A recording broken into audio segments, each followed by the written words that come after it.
Why in the world would you ever want to avoid investing in a Roth IRA?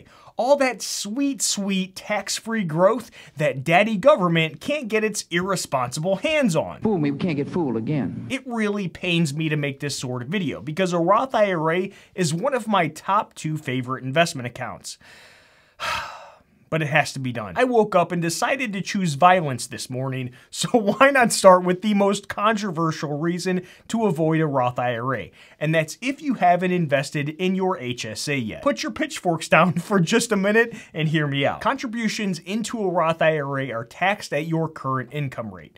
Contributions into your HSA are done with pre-tax dollars, so they reduce your taxable income in the current year. The HSA is the clear winner here, even if you decide to spend your HSA money on medical expenses in the near term as opposed to invest in them for the future like I always suggest. So right off the rip, that is 1 point for the HSA and 0 for the Roth IRA. Both the Roth IRA and HSA share the same benefit of tax-free growth when you invest the money. So if you receive dividends on your investments within the accounts, you won't pay taxes. And if you decide to sell out of any of your investments for a gain to purchase something else within the accounts, then you will not pay capital gains tax. Because it's a tie, we'll give them both 1 point since the Roth IRA needs some help here. With both a Roth IRA and HSA, you don't pay taxes on any withdrawals from either account. That's 1 more point for each, and the HSA with its triple tax savings is the clear winner versus the double tax savings that you get with a Roth IRA. But we should talk about restrictions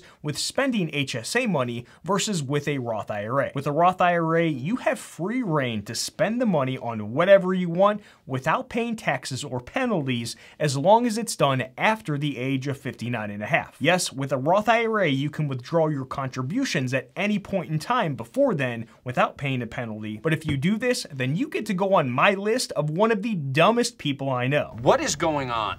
What are you doing? Look, if that harsh statement made you feel some kind of way, then it did its job. I have no problem shaming you all day long on this one because that money is not for you. It's for the older retired you. Someone's got to protect that person, so if you won't, then I'll shame you into doing it. With an HSA, there's more restrictions because you have to use the money on approved medical expenses if you want to avoid penalties and taxes. Some people might see this as a win in the Roth IRA column, but I completely disagree. I personally consider it to be a tie. The main reason is because none of us are getting out of here alive without accumulating medical expenses. For some, it comes early, some it comes later, and others, it is a slow burn over a long period of time. That money to pay for medical expenses over the years has got to come from somewhere. So instead of pulling it from another account like a Roth IRA, why not take the money from an account that is designed and optimized for that specific purpose like an HSA? Here's a grim but very true fact. As of 2023, the mean total end-of-life medical expense per older adult during the year before death was $33,712. With inflation and constant rising healthcare expenses, which is made worse through government involvement, those numbers are going to double or triple by the time you and I kick the bucket. Humans are terrible at planning that far into the future, so it's easy to forget about that big spike in spending towards the end of life. And if the person who's about to die can't pay for it, guess who's left with the bill? The remaining family members. I usually get pushback on putting an HSA over a Roth IRA from either young people who are pretty healthy with low medical expenses and people who haven't had firsthand experience with someone paying medical bills out of pocket. But before I tell you about those expensive medical expenses, we need to talk. I bought my first FlexiSpot desk around 1.5 years ago and have been recommending it ever since. So when they reached out to sponsor this video, it was a no-brainer. I've got 2 of their standing desks with a 3rd one on the way. My main setup is their E7 Premium standing desk. It's actually the desk that you see me filming at in all of my videos. It comes in a wide range of sizes, colors, and materials to suit your personal style, match your room colors, and fit the space that you want to put it in. Since it can hold up to 355 pounds and can be adjusted from a little over 22 inches up to more than 48 inches, it's perfect for people of all ages. The E7's LCD keypad panel takes this desk to a whole nother level. There's a USB port on the side so that I can charge my cell phone while I work. And with 2 taps, you can preset up to 4 different height settings to meet whatever needs you have. Sometimes you want to take a break from standing to give your legs a rest. Yeah, I can do that. FlexiSpot has you covered with their beautifully designed C7 premium ergonomic office chair. With the adjustable seat height, seat depth, armrest, and lower back support, this chair is perfect for all shapes, sizes, and is ready to handle all of your sitting positions. Use the link down in the description of this video to pick up your new E7 Premium Standing Desk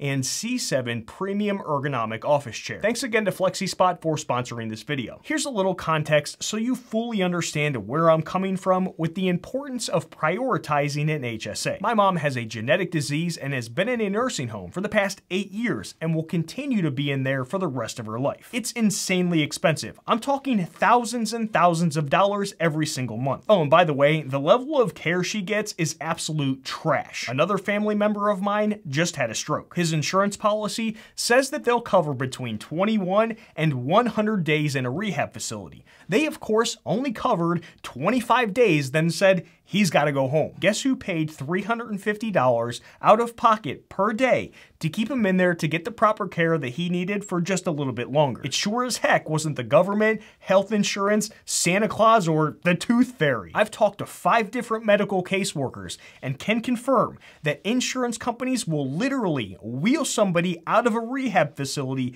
after a medical issue, even if the individuals can't afford to stay there or can't afford to pay for the additional help at home.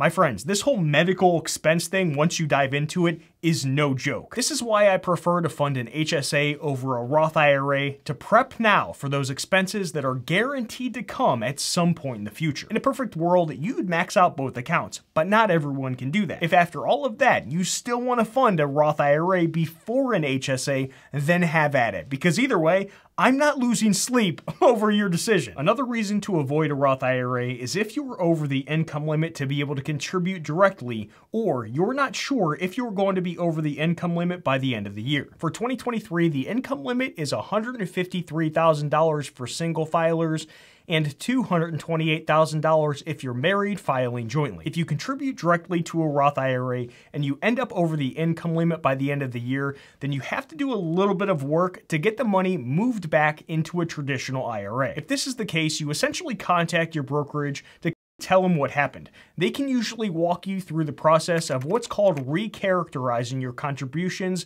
from a Roth IRA into a traditional IRA. It's all laid out on the IRS website, so they're very aware that this sort of thing will happen since it isn't always easy to predict what your income will be by the end of the year. It's a fairly easy process, but there is some paperwork involved that you'll have to file with the IRS to keep everything legal and above ground. There's 2 ways around having to deal with the sometimes messy recharacterization process if you're over the income limit and can't contribute to a Roth IRA directly. First, if you already know that you're going to be over the income limit and you know that you want to contribute to a Roth IRA based on your tax situation, then you can just contribute to a traditional IRA, then do a backdoor Roth to get your money into a Roth IRA. Second, if you're someone who isn't sure whether or not you are going to be over the income limit or you're going to be close and you want to get your money invested as soon as possible, then you can just contribute to a traditional IRA, then do a backdoor Roth no matter what. If you end up over the income limit, then you're covered. If you end up coming in below the income limit, then it doesn't matter anyways because